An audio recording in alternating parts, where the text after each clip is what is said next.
Artit adalah seorang remaja yang suka kebut-kebutan di jalan dengan motornya, mengalami kecelakaan, sehingga kedua kakinya patah, dan harus menjalani perawatan di sebuah rumah sakit di luar kota Bangkok. Pada sebuah bangsal, ia ditempatkan dengan seorang lelaki tua yang sudah tidak berdaya. Kondisinya sangat memprihatinkan, bahkan keadaannya sudah mengalami koma. Artit bertanya kepada susternya, bukankah ia meminta untuk ditempatkan di kamar pribadi, di mana di dalamnya tidak ada pasien lain? Suster mengatakan, bahwa di bangsal ini pun sama saja. Tidak ada orang lain, kecuali lelaki tua yang hanya tinggal menunggu ajal dan kunjungan terakhir dari keluarganya. Akhirnya Artit pasrah, dan menerima apa yang telah dikatakan suster itu. Ketika ia secara diam-diam, memperhatikan seorang suster sedang menyuntik pasien lelaki tua itu. Artit kaget, karena jarum yang digunakannya patah, tak mampu menusuk kulitnya. Padahal, dia kelihatan sudah renta dan sakit parah. Artit penasaran, ada apa dengan pasien yang satu itu? Di sisi lain, Artit sedikit kesal. Handphonenya ikut rusak di dalam kecelakaan yang dialaminya. Sehingga, ia tidak bisa menghubungi keluarganya di Bangkok. Kembali perhatiannya tersita, pada pasien lelaki tua yang berada di ranjang sebelahnya. Tiba-tiba, datang sekelompok orang untuk menjenguk pasien itu.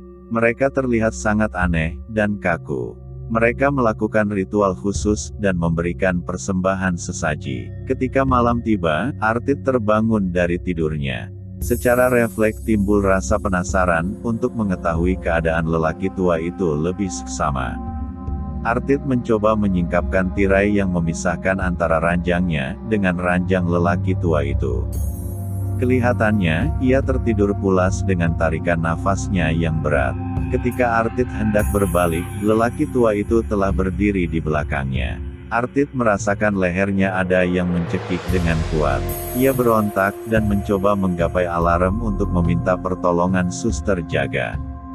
Suster datang, dan berusaha untuk menenangkan Artit, dan mengatakan bahwa itu hanyalah mimpi semata. Artit meminta dirinya untuk dipindahkan ke bangsal lain yang lebih aman. Namun, suster itu tidak bisa memenuhi permintaannya, karena semua bangsal di rumah sakit itu sudah penuh. Setelah keadaan sedikit tenang, dan suster itu kembali berjaga, Artit menyempatkan diri untuk berdoa, namun tiba-tiba, tirai pemisah antara Artit dan lelaki tua itu tersingkap.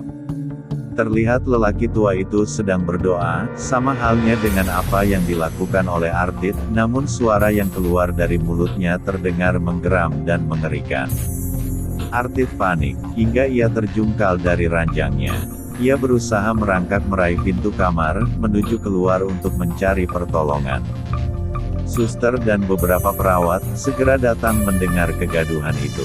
Artit mencoba meyakinkan suster dan para perawat, bahwa lelaki tua yang berada di bangsal itu, telah bangkit dan berusaha menyerang serta mencekiknya.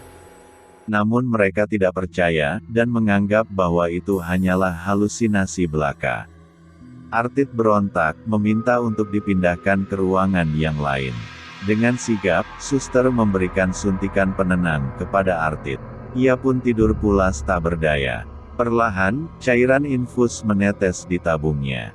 Dalam keadaan setengah sadar, Artit membuka mata. Sosok lelaki tua itu telah berdiri di atas tubuhnya. Dia berusaha menekan dada Artit dengan kedua telapak kakinya. Artit berteriak, merasa kesakitan. Kini, lelaki tua itu kembali mencekiknya dengan kuat. Artit mencoba untuk memberontak, namun, usahanya terlihat sia-sia.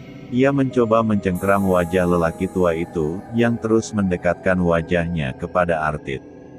Tiba-tiba, dia memuntahkan darah segar dari mulutnya. Artit terpaku dan terkesima di dalam ketakutannya. Ia jatuh pingsan, dan tidak ingat apa-apa lagi. Pagi harinya, ketika Artit mulai terjaga, lelaki tua itu dinyatakan sudah meninggal. Keluarga menandatangani surat kematiannya, dan menyerahkannya kepada dokter yang bertugas pagi itu.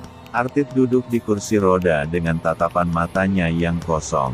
Suster kepala datang menghampirinya, dan memberikan sembah sujud kepada Artit. Sesaji pun dihantarkan, sambil memegang tongkat kebesaran, diringi keluarga dan para pengikutnya, serta mata seluruh penghuni rumah sakit tertuju kepada Artid. Sepanjang koridor, mereka bersujud kepadanya. Artid pun berlalu dari rumah sakit. Kini, arwah lelaki tua itu telah bersemayam di tubuh Artid. Selesai.